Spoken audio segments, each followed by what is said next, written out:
It would take about 2 hours to go from Tokyo to Peking by non-stop jet if one could fly there directly. As Japan and China have no formal relations, however, we had to fly to Hong Kong first, and we entered China from there. We then went north from Canton through the vast expanse of China to Peking, the journey from Tokyo to Peking taking in actuality 2 full days.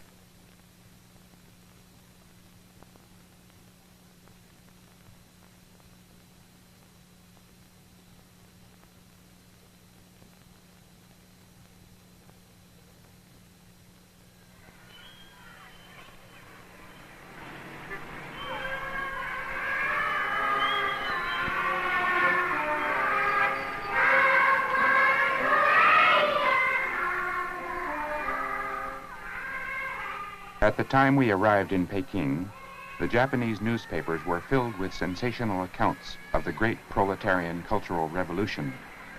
There were even many reports that all of China was in a state of turmoil and confusion. Peking, however, was calm and full of life.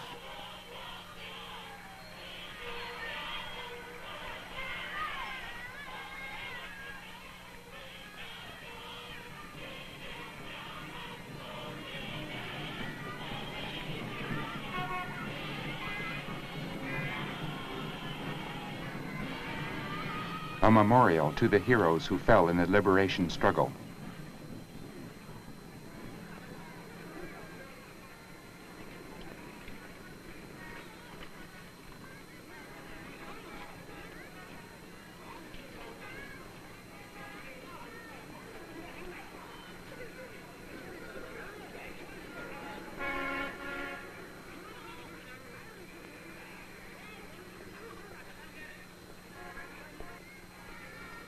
From all over China, multitudes of Red Guards have gathered in the capital.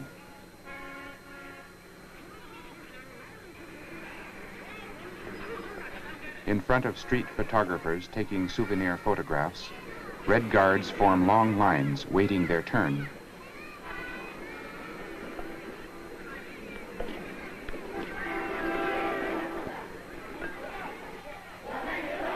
There was also a group of Red Guards reading quotations from Chairman Mao Zedong.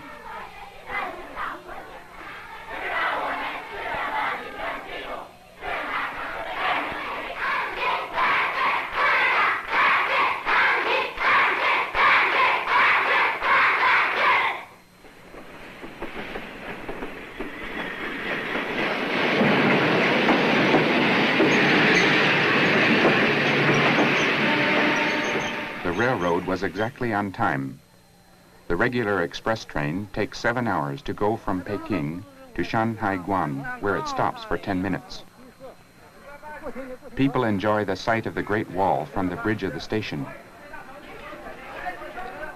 The Great Wall, which runs in an east-west direction in the mountain regions of northern China, was built in ancient times to guard against invasion by the northern tribes. Shanghai, which is located at the eastern end of the Great Wall, where the mountains meet the sea, now, as in the past, is the key point through which the traffic flows connecting the northeast with the center of China.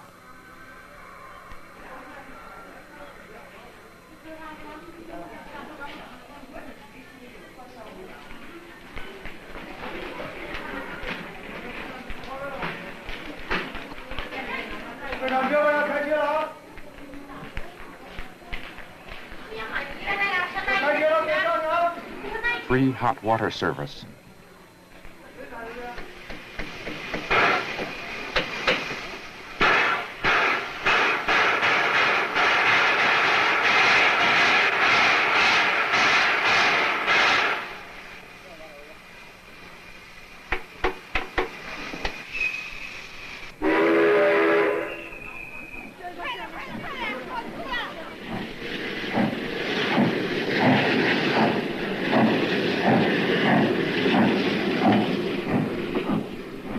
In August 1966, we entered the northeast, known abroad as Manchuria, a name the Chinese no longer use, as it is a reminder of the 1930s when Japan, installing a puppet regime to effect its colonial rule, attempted to establish it as an independent country separate from the rest of China.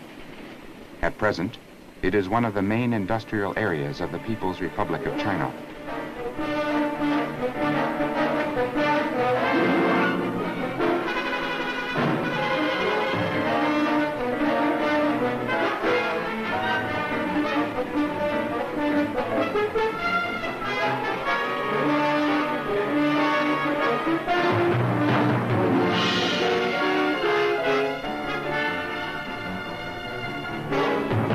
The Sungari River, which runs through the city of Harbin, had been subject to frequent major floods before the liberation, taking many lives and destroying much property.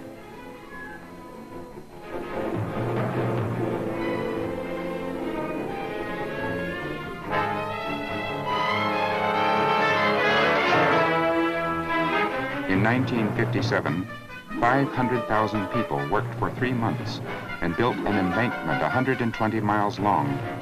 It was the first major construction project undertaken by the people of Harbin after the foundation of the People's Republic of China.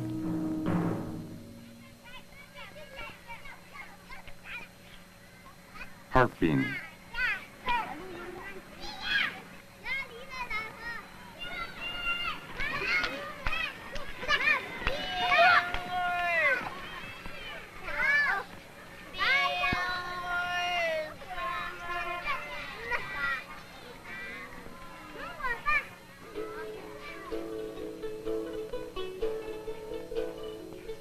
The former villa of a white Russian has been converted into a sanatorium for workers.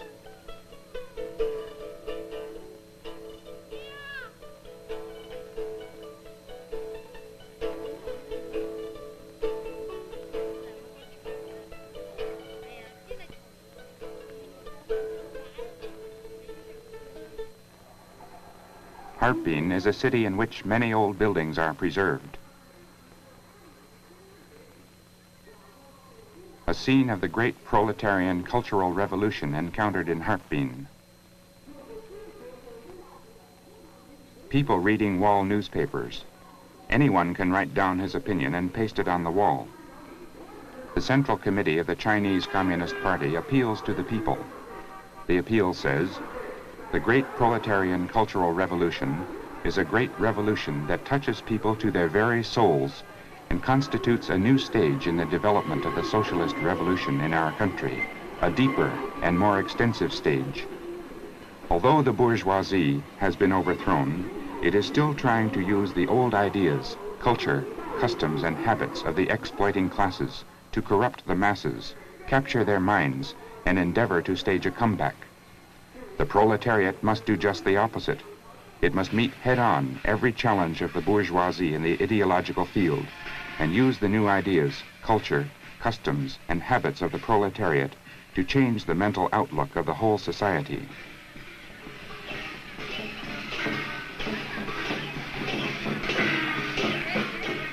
This demonstration of workers and young people is meant to welcome this appeal.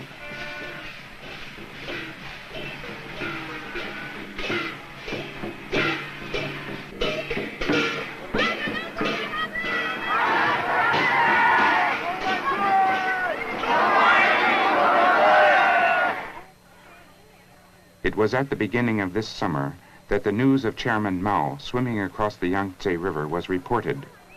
Some years earlier, Chairman Mao had said, "People say that the Yangtze is a very big river. Actually, there is nothing to be afraid of about its size. Isn't United States imperialism very big? It turned out to be nothing when we rebuffed it once. So there are actually some big things in the world that are not to be feared."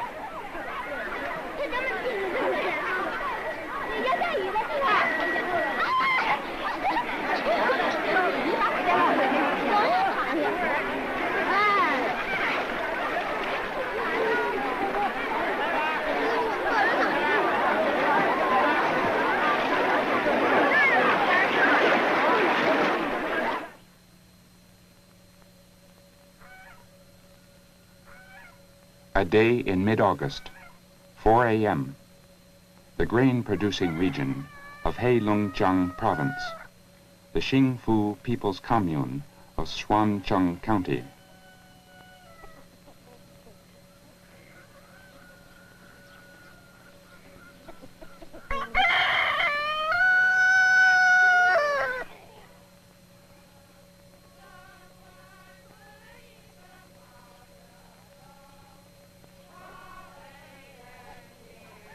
At dawn, the people of the commune go out to the fields. The land is held in common. The work is done together.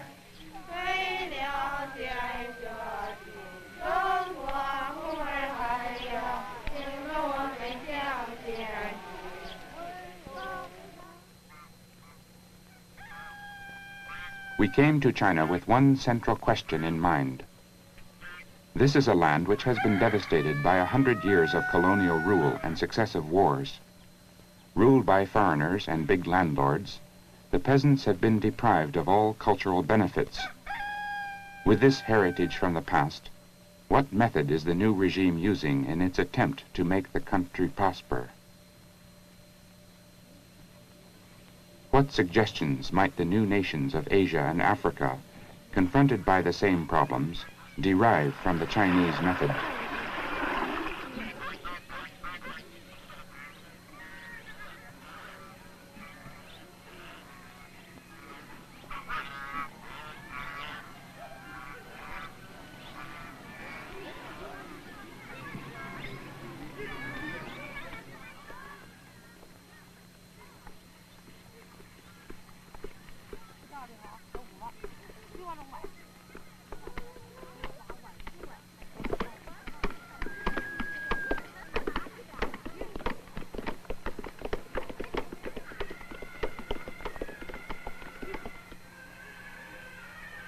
The Commune Administration Buildings. A people's commune is a political organization which encompasses the functions of local government and administration, such as a town or village, and at the same time is an economic organization which carries out production activities. Land reform and social reform transformed the structure of the peasant village. The production teams, formed on the basis of the residents of each natural village, carry out most of the productive work collectively. Each rural commune, including on the average close to 10,000 people, is made up of numerous adjoining villages or production teams.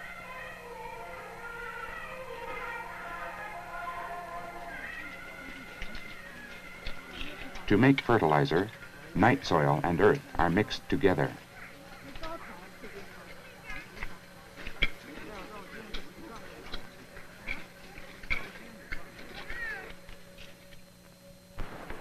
A chemical fertilizer factory under construction in a peasant village which is a suburb of Changchun in Jilin province. All of the machinery was made in China. When both units are finished, it will be capable of producing 12,000 tons of ammonium carbohydrate annually. In a short while, the capacity will be increased to 60,000 tons annually, sufficient to meet the requirements of the 4 adjacent communes. While interviewing Mr. Zhao, the factory head, we became aware that this factory is very different from the usual image of a chemical fertilizer factory. We are familiar with chemical fertilizer factories which have been built on a much larger scale, but those have been built in big industrial cities, not in peasant villages. Mr. Zhao, the factory head, speaks. Families of the workers also take part in the farming activities of the commune production teams. I myself will continue to live in the office until the factory is finished.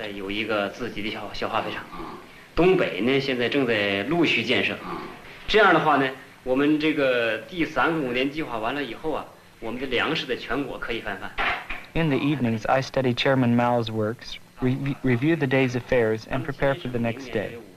Our objective is for each county to have a small chemical fertilizer factory. The Southerners have, by and large, already achieved this target, but here in the Northeast, we are now in the midst of construction. If we are successful, food grain production in the Northeast should increase greatly during the course of the third five-year plan.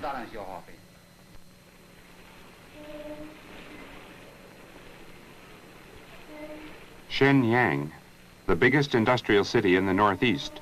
Population, 3,300,000.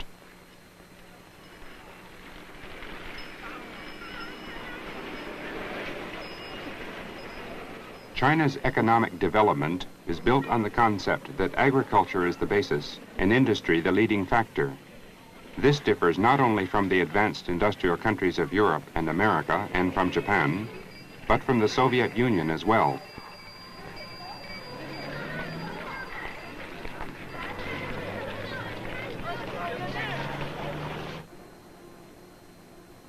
A factory district with the slogan, "Long live the Chinese Communist Party."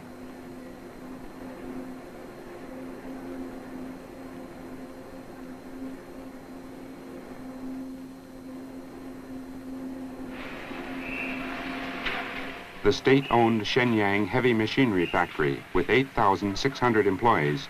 Here, China is turning out one unit after another of mining equipment, hydroelectric power generating turbines, rollers for rolling iron and steel, and other heavy producer goods, things which she once had to purchase abroad.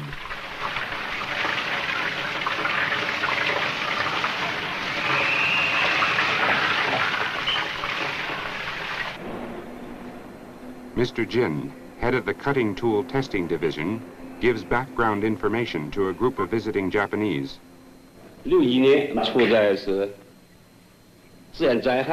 In 1961, owing to natural disasters, our country encountered a number of temporary difficulties. At that time, the Soviet revisionists betrayed our agreements, withdrew their specialists, and cut off the supply of equipment and raw materials. Without heavy rollers, the production at the iron mills had to be halted. The workers were extremely indignant, but there was no equipment with which to make the necessary 4-meter-long cold strip rollers. We thought over the situation in this way. To make rolling machines is to fight against revisionism. It is to emphasize self-reliance in reconstruction. If we rely only on the aid of foreign countries, we can never live satisfactorily. Therefore, everyone felt that to use our own hands and to make them by ourselves was important. Things that foreign countries have, we too can make. We can also make things that foreign countries don't have. Chairman Mao teaches us the concrete method of doing so. It is to rely on the masses, to arouse the masses, and to have confidence in the masses. If there are many people, there will be much wisdom too. Mr. Jin received only 4 years of elementary school education before the liberation. Today, having developed hundreds of new cutting tools, he is known throughout the country. He thinks it is the workers' responsibility to make a great effort in guiding young people and to train capable successors.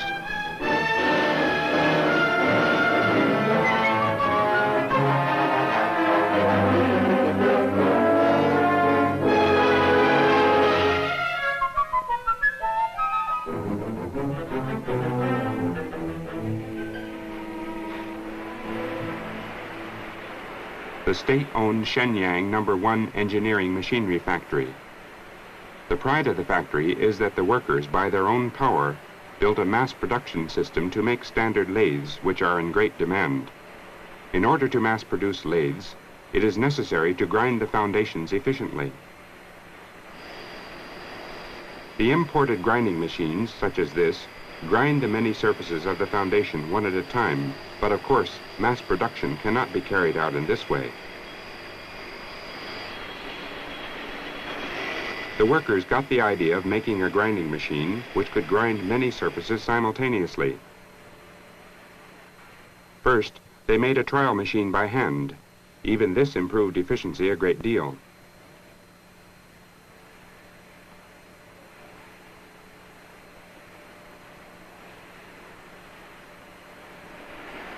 Then, with the technicians' cooperation, they designed the refined grinding machine for mass production shown here.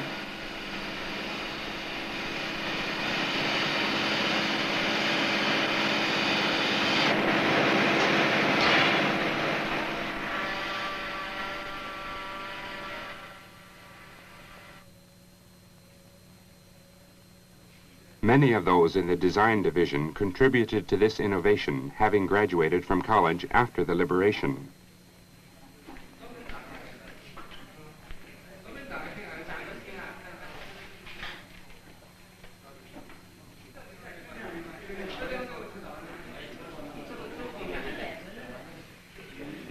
Mr. Chang, the design division head, is among these. He was originally a laborer, but after receiving a specialist's education at Tsinghua University in Peking, he became the head of the design division of this factory. Speaking about design, he says, "Our technological achievement is the crystallization of the creativity and intelligence of the masses. The key to whether or not we can design and manufacture fine products depends upon whether we rely upon the individual or upon the wisdom and power of the group. This has been proved through the whole process of designing and manufacturing new products in our factory. Unless we follow the mass line in our designing, we cannot do good work."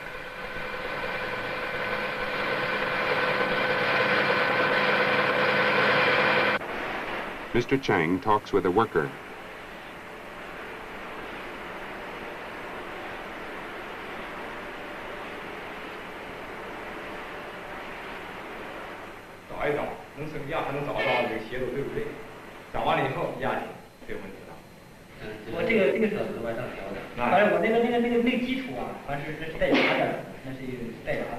In factories all over China, the three-way alliance, that is, the alliance among workers, technicians, and cadres, is very much emphasized.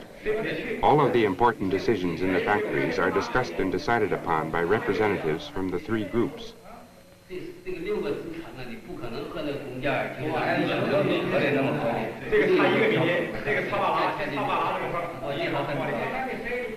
Mr. Jin attends this three-way alliance conference as a representative of the technicians.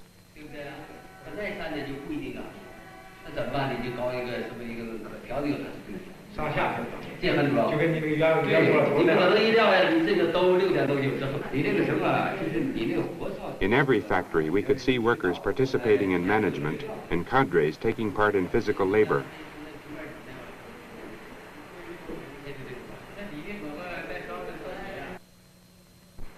A workers' residential district, population 163,000, within Shenyang. The homes have steam heat, gas, electricity, water, and sewer services.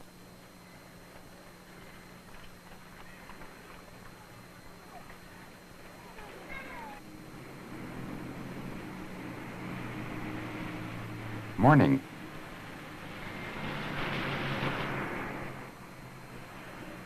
A special bus for women workers bringing their children.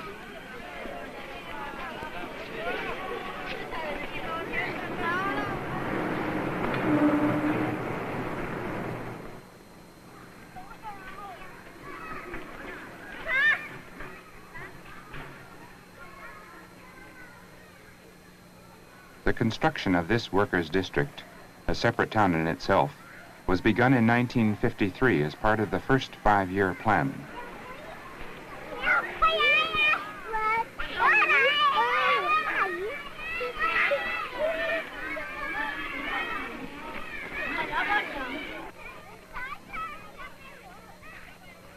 One of the 12 kindergartens in the workers' district. Most of the children are brought every Monday morning by their parents. This kindergarten takes care of the children from Monday morning until late afternoon on Saturday. There are many children from households in which both parents have jobs.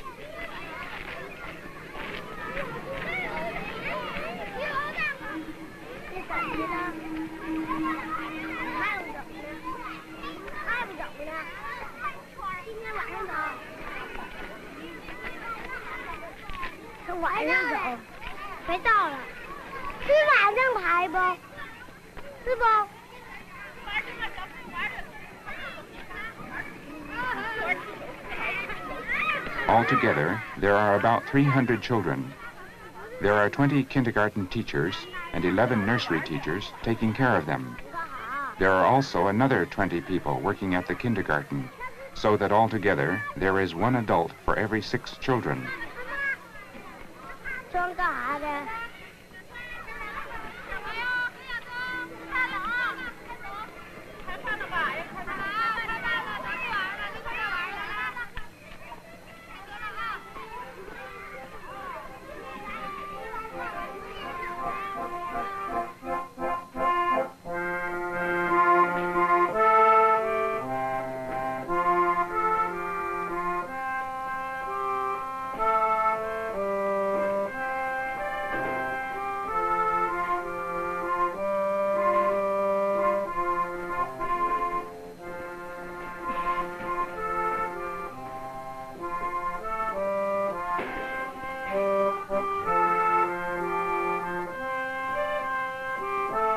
In the educational program, class consciousness, labor, knowledge, and physical education are stressed.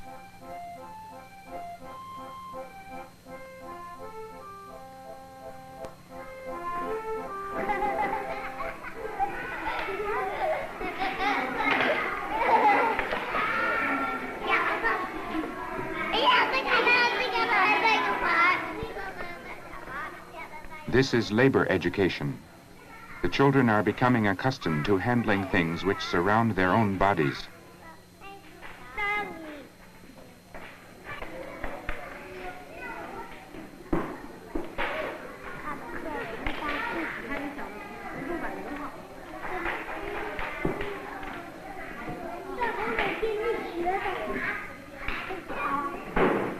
The monthly charge is 13 yuan, or about $5 in United States currency.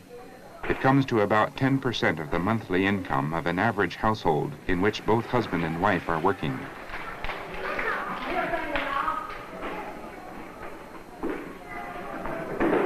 Today's lunch consists of fried rice, a scallion and egg dish, and spinach soup.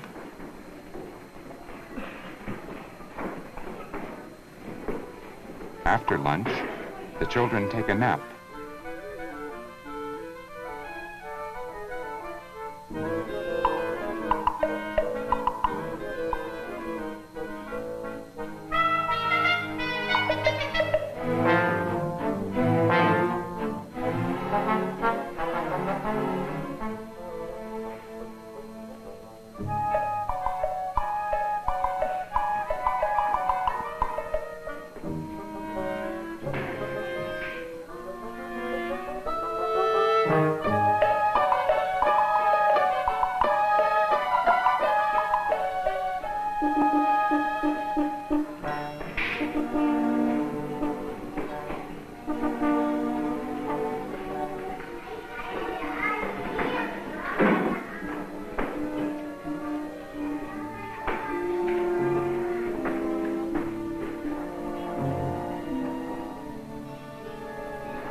A two-shift elementary school. In the afternoon, only the first graders attend. At this school, the number of first graders is equal to the number attending the second through the sixth grades combined. Many children were born soon after the residential district was completed, and they have just reached school age.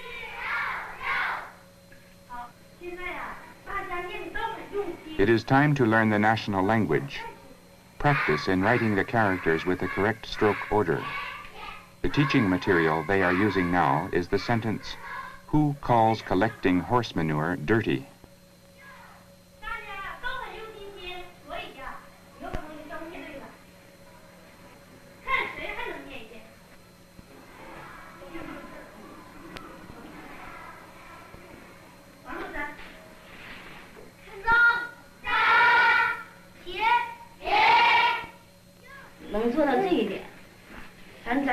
In a corner of the residential district, a housewives' study group gathers to study quotations from Chairman Mao Zedong. Study meetings such as this are held twice a week by the self-government committee organized on each block. The work undertaken by the committees covers a wide range, also including social education, environmental hygiene, and the study of current events. In the plaza of the residential district, vegetable dealers have piled the Chinese cabbages high. They will be used to make pickles for the winter.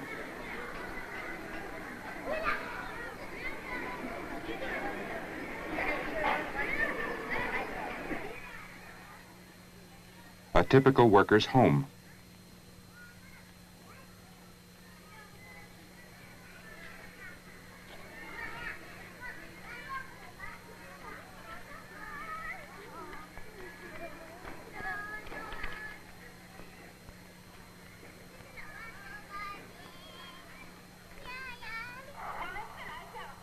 This is the wife of Mr. Jin, whom we met at the heavy machinery factory during the day.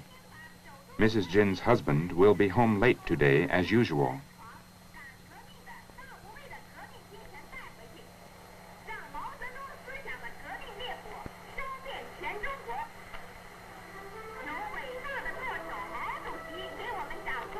As a model worker, Mr. Jin has received many certificates of merit. These he does not hang on his wall, however, preferring instead to display his favorite poem by Chairman Mao.